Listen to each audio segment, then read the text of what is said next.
Story Brand 2.0 by Donald Miller. Business has an enemy. Clarity is important because your business has a fierce, insidious enemy that, if not identified and combated, will contort what you offer the world into an unrecognizable mess. The enemy I'm talking about is noise. Noise has killed more ideas, products, and services than taxes, recessions, lawsuits, climbing interest rates, and even inferior product design. I'm not talking about the noise inside our business. I'm talking about the noise we create as a business. What we often call marketing is really just clutter and confusion sprayed all over our websites, emails, and commercials, and it's costing us millions. Years ago, a Story Brand client who attended one of our workshops pushed back, "I don't think this will work for me." He said, "My business is too diverse to reduce down to a series of sound bites." I asked him to explain.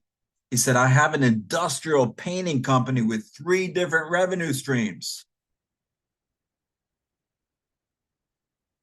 What we think we are saying to our customers and what our customers actually hear are 2 different things. And customers make buying decisions based on not on what we say, but on what they hear. Stop saying that. All experienced writers know the key to great writing isn't in what they say, it's in what they don't say. For professional writers, there is a general rule: the more we cut out, the better the screenplay or book. Great communicators know the power of keeping it simple. That is, if they want people to pay attention, remember anything they say. But clarifying our message isn't easy. The mathematician and philosopher Blaise Pascal is often credited with sending a long letter stating he simply didn't have time to send a short one. If we want to connect with customers, we have to stop blasting them with noise. The beautiful thing about clarifying your message using the SB Story Brand 7 framework is it makes communicating easy. No longer will you sit in front of a blank page wondering what to say on your website, in your elevator pitch, in your email blast, in your Facebook ads, or even in your radio or TV commercials. Story in a nutshell. Here is nearly every story you watch, read, or hear in a nutshell. A character who wants something encounters a problem before they can get it. At the peak of their despair, a guide steps into their lives, gives them a plan, and calls them to action. That action helps them avoid failure and experience the success. That's really it. You'll see some form of this structure in every movie you watch, every novel you read, and every story you hear from this moment forward. The 3 crucial questions. So how do we make the story our company is telling clear? Remember, the greatest enemy our business faces is the same enemy that good stories face: noise. Here's a good test to know whether the screenwriters are doing a good job keeping the story clear. At no point should you be able to pause a movie and fail to answer these 3 questions. 1, what does the hero want? 2, who or what is opposing the hero getting what they want? 3, what will the hero's life look like if they do or do not get what they want? If you've ever started daydreaming in a movie, it was likely because your subconscious couldn't answer one of these questions, or worse, they didn't care. Does your marketing pass the grunt test? Just like there are 3 questions audiences must be able to answer to engage in a story, there are 3 questions potential customers must answer if we expect them to engage with our brand. And they should be able to answer these 3 questions within 5 seconds of looking at our website and market materials. 1, what do you offer? 2, how will it make my life better? 3, what do I need to do to buy it? At Story Brand, we call this passing the grunt test. Positioning the customer as the hero in the story is more than just good manners, it's also good business. However, it's counterintuitive. Communication expert Nancy Duarte has done extensive research on how to create powerful presentations. The strategy she recommends to her clients is simple.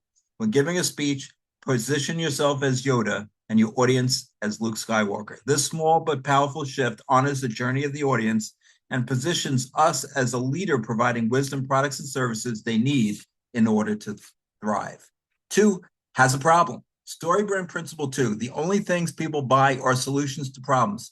And if you haven't identified your customers' problems or fail to talk about them clearly, you aren't going to sell anything. In its purest form, a story starts with a character who lives in peace and stability. Suddenly, that stability is disrupted, a bomb goes off, someone is kidnapped, or a disaster strikes.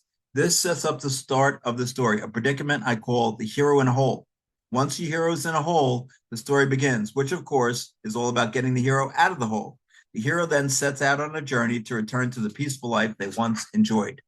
3, and meets a guide. Story brand principle 3, customers aren't looking for another hero, they're looking for a guide. If heroes in a story could solve their own problems, they would never get into trouble in the first place. That's why storytellers through the centuries have created another character to help the hero win. Depending on the scholar you talk to, there are many names for this character, but the term we use at StoryBrand is the guide. 4, who gives them a plan? StoryBrand principle 4, customers trust a guide who gives them a plan.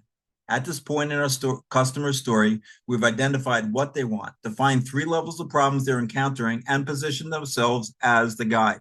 And our customers love us for the effort, but they still aren't going to make a purchase. Why? Because we haven't laid out a simple plan of action they can take to get out of the hole.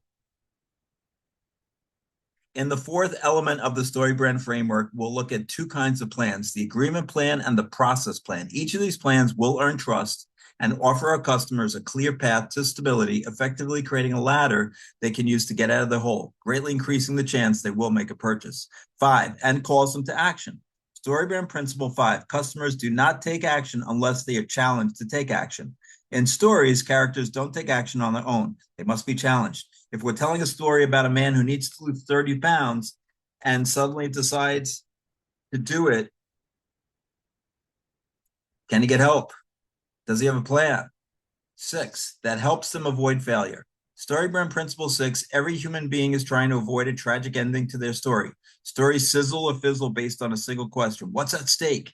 If nothing can be gained or lost, nobody cares. Would the hero disarm the bomb, or will people be killed? Will the hero get the girl, or will he be lonely and filled with self-doubt? These are the desired stakes being weighed in the minds of the story-hungry audience, and if we fail to include them, the audience quickly loses interest.